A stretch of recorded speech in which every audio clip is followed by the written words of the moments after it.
오늘의 큐티 말씀은 히브리서 7장 20절부터 28절입니다. 제목, 차원이 다른 대제사장. 먼저 앞뒤 문맥을 살펴보겠습니다. 로마 황제 숭배를 거절하는 그리스도인들을 핍박하자 유대교 출신 그리스도인들은 유대교로 돌아가려고 합니다. 그들이 몸담고 있었던 유대교에서는 율법을 전해주었던 천사도 있었고 위대한 모세, 웅장한 성전, 화려한 제사와 멋진 제사장의 의복도 있었는데 이런 것들을 동경하며 유대교로 돌아가겠다고 때를 씁니다. 히브리서 저자는 이런 그리스도인들에게 그런 믿음은 어린아이와 같은 믿음이라고 야단을 칩니다. 오랜 신앙생활을 하였다면 이제는 영적으로도 어른으로 성장해야 하는데 오히려 퇴보해 가는 모습을 보면서 성장이 없는 신앙은 거짓 믿음일 수 있다고 경고합니다. 계속되는 로마의 핍박으로 인해 믿음이 흔들릴 수도 있는데 히브리 출신 그리스도인들에게 격려하는 차원에서 아브라함을 예로 듭니다. 아들이 없었던 아브라함에게 자손을 번성하게 해주겠다는 하나님의 약속은 무려 25년이 지난 뒤에 이루어졌습니다. 그래서 하나님의 약속과 맹세를 믿고 인내하고 기다리려고 합니다. 우리에게 주어진 약속과 맹세는 대제사장이신 예수 그리스도를 통하여 이루어졌습니다. 바로 대제사장이신 예수 그리스도는 멜기세덱의 계통을 이어받아 대제사장이 되셨습니다.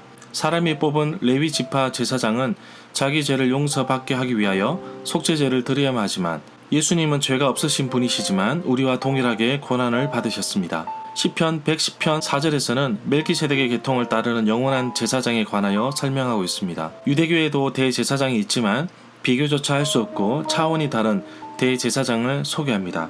바로 그분은 예수 그리스도이십니다. 문단을 나눠보겠습니다.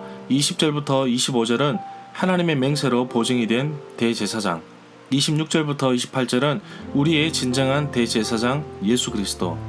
20절에 보면 예수님이 제사장직을 받는 것이 레위 사람들이 받는 제사장직보다 우월하다는 것은 제사장 직분을 받을 때에 맹세함으로 되었다고 증명하는데 예수님을 대제사장으로 세우실 때 하나님께서 맹세하셨다고 하여 예수님은 우리에게 더 좋은 소망과 더 좋은 언약을 보증해 주신다고 유대교로 돌아가려는 그리스도인들에게 당부하고 있습니다.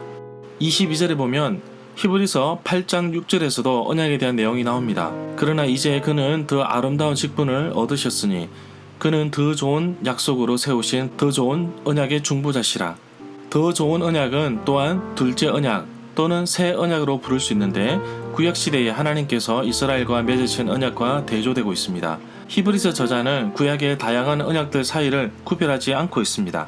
24절에 보면 영원히 멜기세덱의 반차를 따르는 제사장이라고 했는데 시편 110편 4절 하반절에서도 영원한 제사장이라고 말씀하고 있습니다. 21절과 28절에서도 언급하고 있습니다. 25절에 보면 따라서 예수님은 자기를 통하여 하나님께 나오는 자들을 완전히 구원하실 수 있습니다.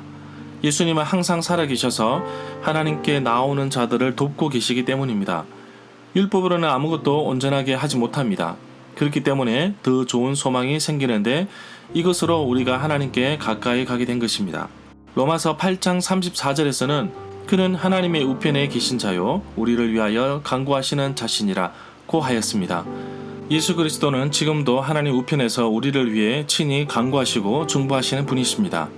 히브리서 저자는 예수 그리스도의 대제사장 직분에 대해서 근본적으로 다른 두 가지를 강조하고 있습니다. 레위 계통의 대제사장 직분과는 구별이 됩니다. 예수 그리스도는 영원히 계시므로 예수 그리스도의 제사장 직분은 영원하다는 것입니다. 26절에 보면 성경에서 죄인은 바로 하나님의 뜻과 목적에 거의 관심을 두지 않는 사람을 말한다고 봅니다. 복음서에서는 특별히 유대인들이 율법과 전통을 엄격히 따르지 않는 사람들을 일컫는 말로 사용되었습니다. 또 버림받은 사람들이라는 뜻으로 죄인이라는 단어도 사용되었습니다. 복음서에서는 이 낱말은 구약의 음식 규정이나 이방인들과의 교제를 금지하는 규정을 지키지 않음으로써 성전 예배가 금지된 유대인들을 가리키기도 하였습니다. 이러한 유대인들은 그들의 많은 동료 유대인들로부터 멸시를 받았고 예수님은 이러한 사람들과 사귄다고 많은 비난을 받았습니다. 27절에 보면 히브리서 기자는 예수님이 레위 계통의 제사장들과 다른 부분을 두 가지로 나눠 이야기하는데 하나는 영원히 계신 분이시고 다른 하나는 예수님 자신의 희생은 단 한 번으로 영원히 유효하기 때문에 계속해서 희생 제물을 드릴 필요가 없다는 것입니다. 레위 지파 아론의 후손들의 대제사장들도 자기를 위하여 속죄제를 드리고 백성을 위하여 속죄제를 드립니다. 구약시대 희생제사는 염소와 송아지 피로 하였지만 예수님은 오직 자기 피로 영원한 속죄를 이루셔서 단번에 성소에 들어가셨습니다. 예수 그리스도의 몸은 단번에 들이심으로 말미암아 우리가 거룩함을 얻었습니다. 28절에 보면 레위 계통의 제사장 측은 예수님보다 못하다는 논쟁을 첨가합니다. 하나님께서는 율법 후 20절부터 21절의 맹세를 통하여 새로운 조처를 취하셨습니다. 이것은 이전의 조처를 능가하며 무효화시키는 것이라고 봅니다. 예수님은 온전하게 되셨고 자기에게 순종하는 모든 자에게 영원한 구원의 근원이 되셨습니다.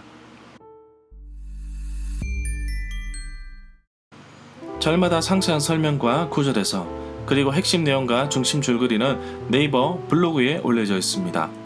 내게 주시는 교훈입니다. 예수님은 영원히 살아계시고 또 하나님께 나오는 자를 돕고 계십니다. 나를 위해 중보기도 하시고 돕고 계시는 예수님, 지금 내가 처한 어려움 속에서 간구하는 나의 기도를 들어주옵소서. 때로는 연약하여서 시험이 올 때마다 자주 쓰러집니다. 예수님, 나의 손을 꼭 잡아 주옵소서. 내 뒤에서 역사하시는 하나님의 손을 느끼기를 원합니다. 영원하신 대제사장이신 예수님, 나의 모든 죄를 용서하여 주시고 정결한 모습으로 주님 앞에 나가겠습니다. 오늘 하루도 하나님 앞에 나갈 때에 나의 죄를 용서하시고 나를 회복시켜 주옵소서. 예수님께서 단번에 들이심으로 인해 더 이상 반복적인 제사를 드릴 필요가 없게 되었습니다. 예수님께서 십자가에서 나의 모든 죄를 지시고 대신 제물이 되셨기 때문입니다.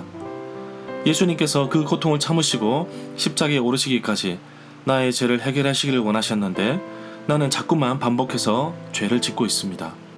죄악의 습관을 끊어버리게 하시고 계속해서 믿음의 생활을 방해하는 사단의 세력들을 결박시켜 주옵소서. 어느 하나 약점이 없으시고 완벽하시고 영원하신 대제사장이신 예수 그리스도, 우리가 그분의 발자취를 따릅니다.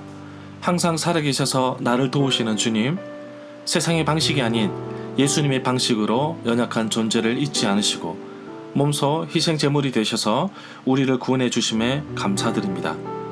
영원하시기 때문에 지금도 이후에도 나와 함께 하시는 예수님, 나를 도와주시고 나에게 힘과 능력을 주옵소서.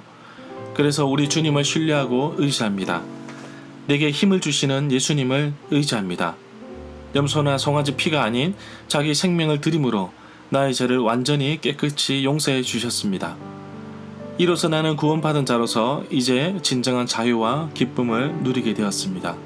오늘도 십자가를 바라보며 나의 죄를 용서하신 예수님께 더욱더 기도하며 나아가는 하루가 되기를 간절히 소망합니다.